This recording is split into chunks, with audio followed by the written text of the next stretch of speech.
Jesús nació, así titulamos a nuestro tema del mes, pero la meditación de hoy especialmente, no solo con el tema Jesús nació, sino Dios se encarnó, porque el hecho de que el Señor Jesús haya nacido y se haya humanado o haya tomado un cuerpo físico, corporal, pues no nos dice otra cosa más que Dios se encarnó. Y este pasaje es un pasaje que nos habla de una forma muy especial, muy puntual sobre esto. Y fíjense, leo nuevamente nada más el versículo 7 y versículo 8 que dice: sino que se despojó a sí mismo tomando forma de siervo, hecho semejante a los hombres, y estando en condición de hombre, se humilló a sí mismo, haciéndose obediente hasta la muerte, y muerte de cruz.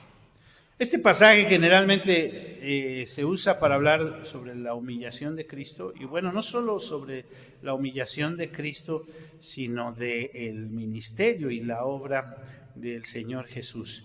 Pero me parece que también nos presenta algunos aspectos importantes sobre la divinidad del Señor Jesús, sobre el Señor Jesús como hombre y como Dios. Algunas personas dicen que la Biblia no, o el Nuevo Testamento no dice claramente que Cristo fue Dios o que Cristo es Dios. Creo que la Biblia lo dice de muchas formas. Y no solamente nos dice es Dios en algunos pasajes como en Romanos y en Colosenses, sino que habla de una forma muy especial de su ministerio al venir a salvarnos. Nosotros creemos lo que dice la Escritura, que el Señor Jesucristo, que Cristo, y no quiero usar la palabra fue, porque el Señor Jesús es completamente Dios, completamente hombre, es uno de los más grandes misterios de cómo se hizo posible esto. Y tengo que decir que la lógica o nuestra lógica humana no nos alcanza para entender este gran misterio. Repito, la lógica humana no nos alcanza para entender este gran misterio. Lo cierto es que nuestro pasaje nos habla claramente de la naturaleza divina de Cristo, nos habla claramente de la naturaleza humana y distingue también entre las dos personas. Fíjense que no usa el término el Hijo y el Padre, pero claramente nos deja ver a las dos personas, al Padre y al Hijo, y la obra que cada uno realiza, y no solo eso, sino su resultado. Y bueno, siempre hablo un poco sobre el contexto de nuestro pasaje. Filipenses es la carta que habla sobre el gozo, así muchos le han llamado, le han puesto a esta carta, la carta que habla sobre el gozo, porque el apóstol Pablo, a pesar de estar en la cárcel, de estar sometido en ciertos aspectos físicamente, escribe esta carta expresando gozo a los hermanos de Filipos, sobre todo a esta iglesia y a lo que hicieron por él, a lo que hicieron por su ministerio, pero también lo que hicieron principalmente sirviendo al Señor. Y algunos que han revisado la carta dicen, bueno, tiene principalmente dos propósitos. El apóstol Pablo tenía dos propósitos al escribir esta carta. El primero, quizá el que le lleva un poco más tiempo de desglosar a lo largo de la carta, es el animar a los hermanos a que trabajen juntos, que estén unidos. Y parece que había tal vez ciertas desavenencias entre algunas hermanas, dos hermanas que se mencionan, y el apóstol les invita a trabajar unidos, a trabajar gozosos y estar siempre. Fíjense, voy a leer solamente algunos textos que nos dan idea de esto y algunos textos que yo estoy convencido que ustedes conocen bien de esta carta. Versículo 3 del capítulo 1 dice: doy gracias a mi Dios siempre que me acuerdo de vosotros, siempre en todas mis oraciones rogando con gozo por todos vosotros. Sí, hay que resaltar esta frase, con gozo, porque es algo que se resalta en esta carta, ¿verdad? También en este capítulo está un texto, repito, muy conocido, porque para mí el vivir es Cristo y el morir es ganancia, ¿sí?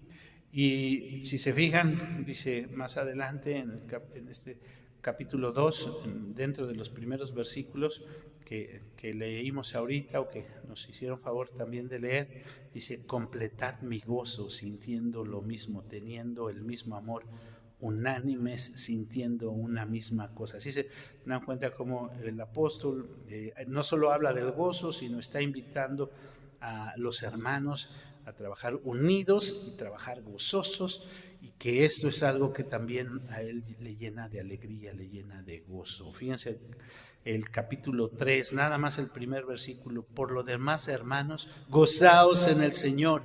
A mí no me es molesto escribiros las mismas cosas, y para vosotros es seguro. ¿Qué les está diciendo el apóstol? Gozaos en el Señor. Capítulo 4, el versículo 1 también, que habla sobre el gozo. Así que, hermanos míos amados, deseados, gozo y corona mía, estad firmes en el Señor, amados. Y luego el verso 4, que es un texto bien conocido de este capítulo 4:4, regocijaos en el Señor siempre. Otra vez os digo, regocijaos. La segunda razón por la que dicen que el apóstol Pablo escribe esta carta es porque él quiere agradecer a la iglesia de Corintios por el apoyo que le han dado. No solo ánimo, no solo lo han motivado a seguir adelante, sino que también le han apoyado en alguna forma específica económicamente. Y él lo expresa aquí, fíjense, en versículo 10 de este capítulo 4, ya del 10 en adelante el apóstol explica esto. Dice: en gran manera me gocé en el Señor que ya al fin habéis revivido vuestro cuidado de mí, de lo cual también estabais solícitos, pero os faltaba la oportunidad. Es decir, el apóstol Pablo está dando las gracias porque los hermanos de Filipos le mandaron una ofrenda, y ahí menciona con quién, con Epafrodito. Luego el versículo 14 en adelante: sin embargo, bien hicisteis en participar conmigo en mi tribulación, y sabéis también vosotros, oh filipenses, que al principio de la predicación del evangelio, cuando partí de Macedonia, ninguna iglesia participó conmigo en razón de dar y recibir, sino vosotros solos, pues a una Tesalónica me enviaste una y otra vez para mis necesidades. No es que busque dádivas, sino que busco fruto que abunde en vuestra cuenta. Pero todo lo he recibido y tengo abundancia, estoy lleno, habiendo recibido de Epafrodito, lo mencioné hace un momento, lo que enviasteis, olor fragante, sacrificio acepto, agradable a Dios. Este pasaje, si ustedes han puesto atención en los cultos, lo leemos frecuentemente cuando recogemos las ofrendas, porque el apóstol Pablo agradece a esta iglesia su apoyo. Pero vamos a nuestro pasaje, que es el capítulo 2. Capítulo 2. En la primera parte de nuestro pasaje, el apóstol está animando a los hermanos a trabajar juntos. Ya lo mencioné, versículo 2: completad mi gozo, sintiendo lo mismo, teniendo un mismo amor, unánime, sintiendo una misma cosa. Nada hagáis por contienda o por vanagloria, antes bien con humildad, estimando cada uno a los demás como superiores a él mismo, no mirando cada uno lo suyo propio, sino cada cual también lo de los otros. Entonces el apóstol, al estar animando a la iglesia a trabajar de esta manera, les pone el más grande ejemplo que podíamos tener. ¿Y cuál es el más grande ejemplo que podíamos tener? De renunciar a nuestro propio reconocimiento, de renunciar a nuestro propio querer sobresalir, de renunciar o pensar sobre todo en los demás y en que los demás estén bien, pues el más grande ejemplo que podemos tener, sin duda, es el ejemplo del Señor Jesús. Y entonces, versículos 5 y 6 describe, decía hace un momento, lo que llamamos la humillación de Cristo, la humillación del Señor Jesús. Bueno, más bien quiero hablar, o habla este pasaje de tres cosas, podríamos decirlo así. El plan de Dios en la eternidad, la humillación de Cristo y la exaltación de Cristo. Repito, el plan de Dios en la eternidad, la humillación de Cristo y la exaltación de Cristo. Entonces fíjense, versículos 5 y 6, perdón, hace un momento dije que hablaba sobre la humillación, pero habla sobre el plan de Dios desde la eternidad. Versículo 5, haya pues en vosotros este sentir que hubo también en Cristo Jesús, el cual siendo en forma de Dios no estimó el ser igual a Dios como cosa a que aferrarse. ¿Cuándo sucede esto? Y yo estoy mencionando desde la eternidad. Lo que se narra en este versículo tiene que ver con el plan de Dios y tiene que ver con el momento, si es que así lo podríamos decir, porque la eternidad tenemos que hablar de la no temporalidad, del no tiempo, del no momento, sino ahí en la eternidad el Señor Jesús tuvo este sentir, dice, el cual siendo en forma de Dios no estimó ser igual a Dios como cosa a que aferrarse.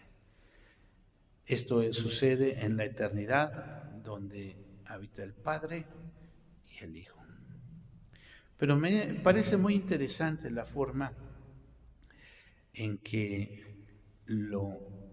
se traduce esto, porque, bueno, dice, el cual siendo en forma de Dios. Ahí podríamos escuchar tal vez muchos argumentos de algunas personas que podrían decir, ahí no está diciendo que era Dios, sino que tenía la forma de Dios. ¿Entendemos o podríamos entender esto? La Nueva Traducción Viviente lo dice literalmente, el cual era Dios. Pero me parece que todavía no es la traducción que le hace más justicia al pasaje, porque es interesante ver la forma en que el griego lo expresa literalmente, ¿no? ¿Cómo lo expresa? Dice, quien existiendo en forma de Dios. Así lo diría, quien existiendo en forma de Dios. Y digo que es muy interesante porque la forma del verbo, nosotros diríamos el verbo ser, estar, existir, es una forma gramatical un poquito compleja. ¿Por qué digo que un poquito compleja? A mí generalmente no me gusta hacer mucha referencia a esto, como que dicen, ay, el pastor, ¿de dónde saca esto? Bueno, ustedes lo pueden investigar y hoy día es muy fácil hacerlo en la red, la forma gramatical de esto, de este verbo, esa parte que dice existiendo.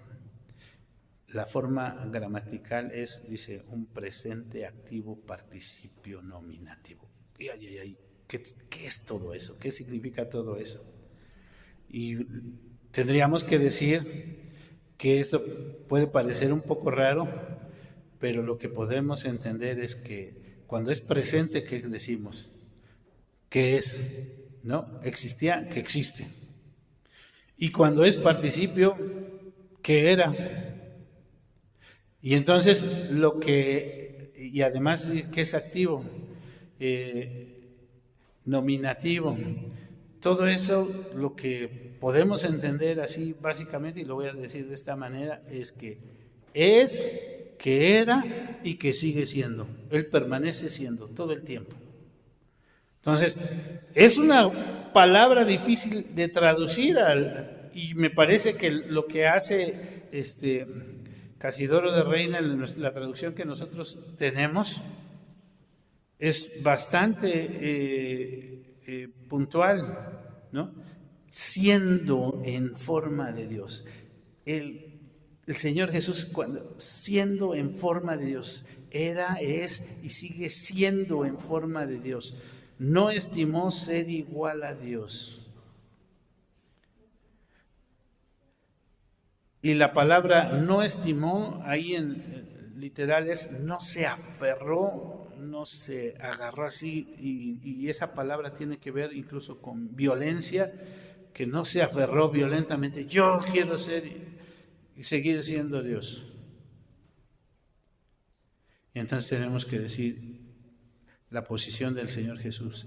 Él es Dios, fíjense, sí está diciendo literalmente que Él es Dios. Él era y sigue siendo Dios. Así que el Nuevo Testamento, sí, lo que algunos dicen, el Nuevo Testamento no dice que Jesús es Dios. Sí, el Nuevo Testamento nos afirma que Él es Dios. Cuando el Señor decide humanarse y lo realiza, la Navidad, la Natividad, Él ejecuta, Él hace, Él realiza esto. Y siendo Dios, la palabra también ahí, eso de se despojó, se vació de sí mismo, se vació de esa condición y se hizo hombre. Y tomó la forma de siempre. Ahí ya está hablando directamente de la humillación. Se despojó, siendo Dios, se humilló, se despojó, se hizo hombre y se hizo siervo, semejante a los hombres. Y además no se hizo solamente hombre, sino que se humilló a sí mismo, haciéndose obediente hasta la muerte y la muerte de cruz. ¿Qué nos dice eso sobre la Navidad? ¿Qué nos dice eso sobre el nacimiento del Señor Jesús? Dios se humilló. ¿Celebramos entonces la humillación de Cristo? ¿Celebramos que el Señor Jesús se haya humillado? Yo creo que principalmente lo que celebramos es el gran amor de Dios. Celebramos la decisión de Dios de venir a salvarnos. Celebramos que Él lo hizo y además que al hacerlo tuvo un efecto de una poderosa salvación. ¿Sí se dan cuenta? No es que nos estamos celebrando, ay, que Dios se humilló, no, estamos celebrando y estamos llenos de alegría, y el apóstol Pablo está también diciendo esto. Fíjense cómo cuando nos humillamos, Dios obra de una manera especial y dice, cómo nos muestra su amor, su decisión para salvarnos, y cómo lo que hizo el Señor Jesús tuvo un efecto, repito, con una poderosa salvación. Él vino con un propósito. Me acuerdo que durante una semana estuvimos hablando de varios pasajes donde el Señor Jesús dijo, para esto vine, ¿se acuerdan? Para esto vine.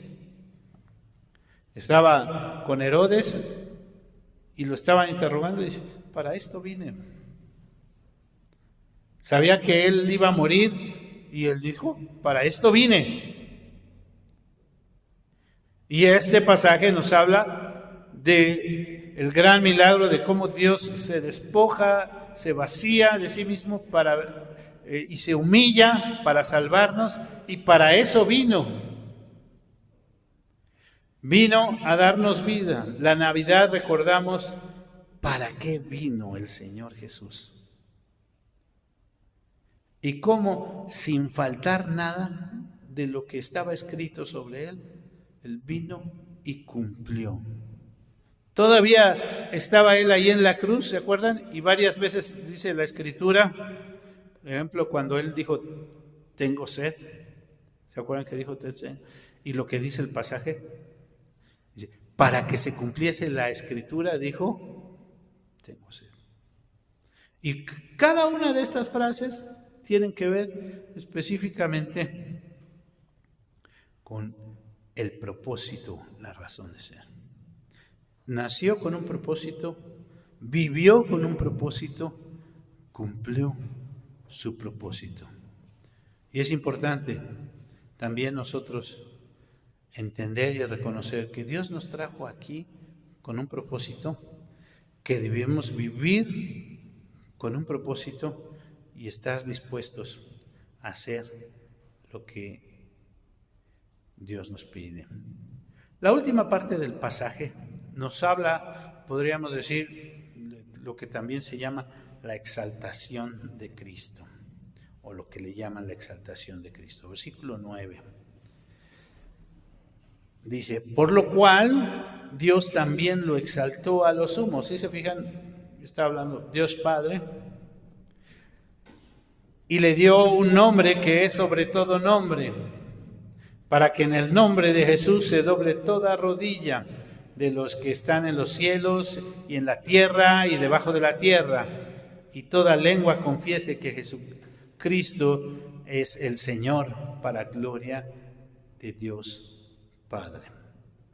El domingo hablábamos sobre este pasaje en Jeremías capítulo 23, donde se anunciaba la venida del Mesías, y uno de los nombres del Mesías, ¿se acuerdan que lo mencionamos? Y le llamarán como Jehová. ¿Sí? ¿Se acuerdan? El domingo mencionamos esto y dijimos, ¿cómo? Está hablando del Mesías, está hablando del que va a venir, del que va a reinar y del que va es el prometido, el ungido, que va a nacer, que iba a ser del linaje de David. ¿Se acuerdan que mencionamos todo eso? Pero es interesante que le dice, y llamará Jehová. Decíamos, pero ese es el nombre de Dios y se le está atribuyendo al Señor Jesús. Y aquí hay algunas cosas que son importantes de ver, puntualizar, porque sí habla de Dios Padre, pero también al presentar al Señor Jesús, que dice que lo exaltó hasta lo sumo y le dio un nombre que es sobre todo nombre. ¿Cómo un nombre que es sobre todo nombre? Y luego dice, para que en el nombre de Jesús se doble toda rodilla de los que están en los cielos y de los que están en la tierra y debajo de la tierra.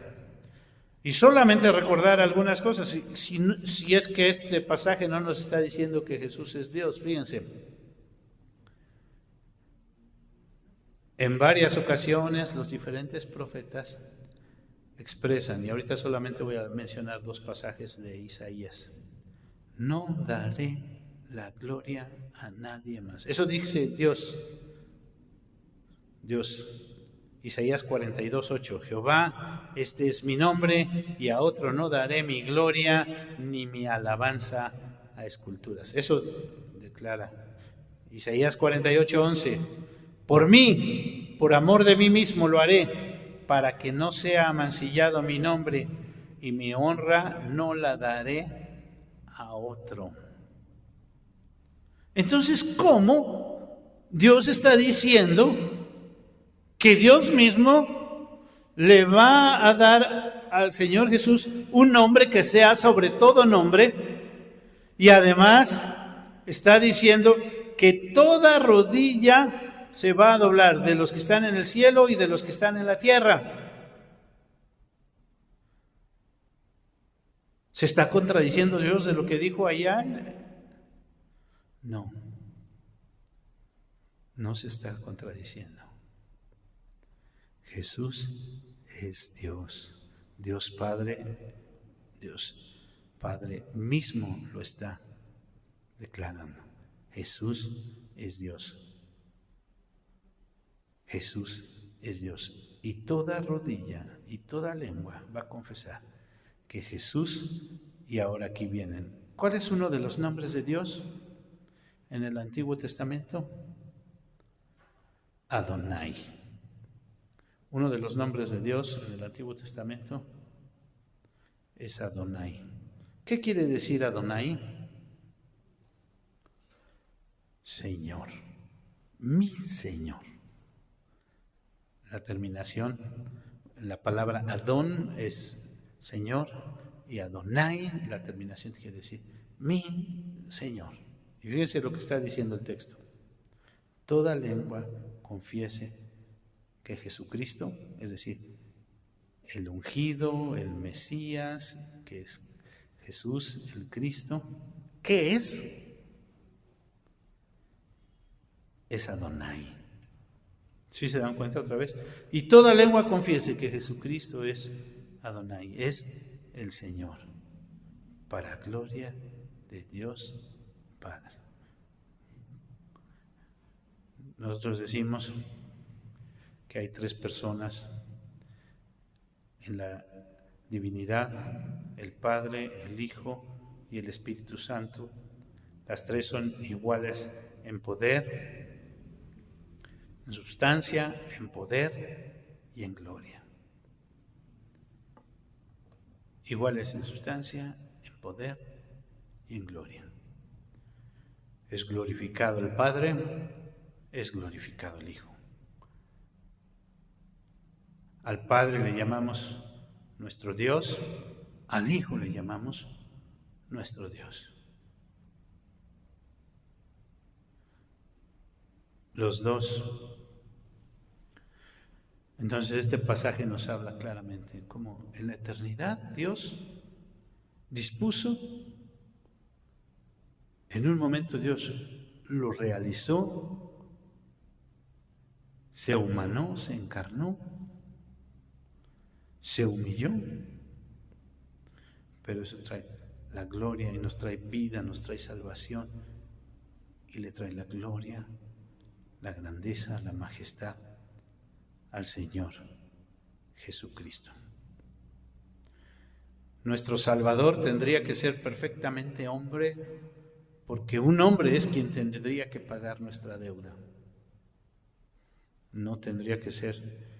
En el Antiguo Testamento sacrificaban corderos, sacrificaban becerros, pero ellos no podían pagar nuestra deuda. Solamente eran un símbolo. Y ninguna otra criatura podía pagar nuestra deuda. Nuestro Salvador tenía que ser hombre para poder pagar nuestra deuda. Pero también tenía que ser perfectamente Dios para poder soportar, pagar nuestra deuda. ¿Por qué es importante para nosotros esto? Y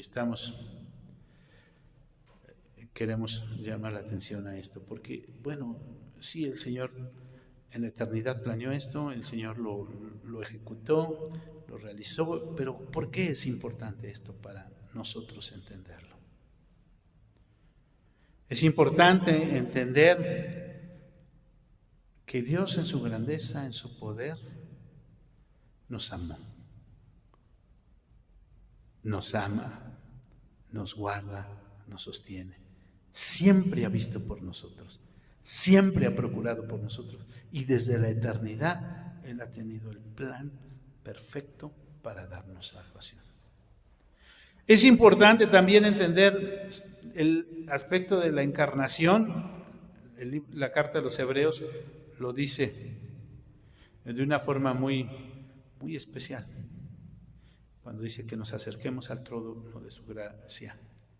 Dice, porque no tenemos un sumo sacerdote que no puede entendernos, sino uno que fue tentado en todo. ¿Sí se acuerdan de ese pasaje? Fue tentado en todo. Él, siendo en forma de hombre, nos entiende, sabe nuestros sufrimientos, sabe lo que pasamos. Él entiende perfectamente nuestras situaciones. Es importante entender todo esto, que su gran poder, su gran amor, su bondad es la única que nos puede salvar y nos puede dar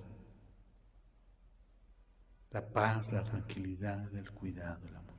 Celebramos Navidad porque celebramos el gran amor de Dios. Celebramos Navidad porque celebramos que Dios realmente vino a dar su vida por nosotros. Celebramos Navidad porque nos gozamos y nos da alegría saber de este hermoso plan de salvación, diseñado y planeado desde la eternidad, ejecutado y realizado a través de nuestro Señor Jesucristo, que nos da una nueva vida, que nos permite renacer. Cantamos hace un momento, ¿verdad? Estamos gozosos, estamos alegres. ¿Por qué? Porque Jesús nos da libertad, porque Jesús nos da salvación, porque Jesús nos permite alabarle, glorificarle y acercarnos a Él. Nos da paz, nos da tranquilidad. Sigamos pues celebrando, anunciando, proclamando las buenas nuevas de salvación. Dios se encarnó, Jesús nació. Jesús nació. Vamos a orar. Señor, te damos muchas gracias por tu palabra y gracias por todo lo que tú nos muestras a través de ella. Queremos suplicarte que en esta hora tú nos dirijas a postrarnos delante de ti, a proclamar que Jesús es el Señor, a anunciar que tú eres Rey de Reyes, Señor de señores, que gobierna sobre todas las cosas. Te alabamos, te damos la honra y la gloria. Ven y gobierna en nuestras vidas. Ven y gobierna. Danos el trabajar juntos, el estar unidos en el amor que tú nos has mostrado y que ha sido ejemplo. Te lo pedimos, te lo rogamos en el precioso nombre de Cristo Jesús, nuestro Señor. Amén.